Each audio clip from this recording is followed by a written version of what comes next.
voulais faire un message court qui est important, mais c'est véridique comme toujours.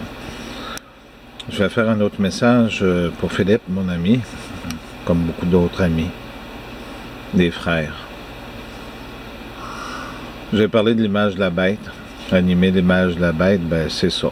Ce que vous avez là. OK? Ce qui est important, ce que je vais vous dire, c'est que je ne suis pas le seul à l'avoir dit, c'est qu'on a vérifié. Il y a Nathalie, il y a moi.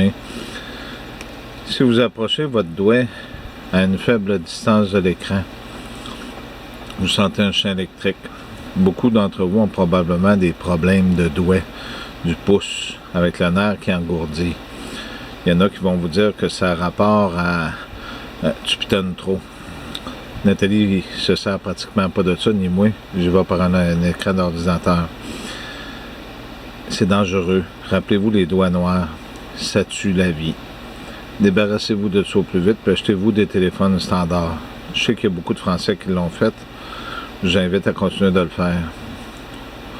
C'est pas nécessaire à la vie, tout ça. Vous vous brancherez sur des écrans d'ordinateur, mais ces téléphones-là, je vais utiliser l'expression, sont maudits. Ils sont pas bons. Ça fait un champ électrique dans l'arc ici. OK? Et comme ça. Souvent, c'est parce que vous tenez votre téléphone comme ça.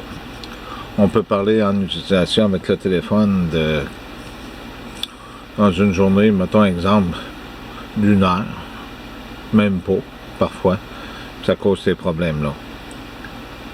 Réveillez-vous, parce que quand les cellules sont mortes, rappelez-vous les fourmis. La dame, la chercheuse française, elle avait dit que les fourmis ne revenaient jamais comme qu'ils étaient avant. Pour une heure d'exposition, ils retombaient à 80% de leur faculté. Si on les laissait plus longtemps, ils mourraient. On appelle ça de la nécrose, la mort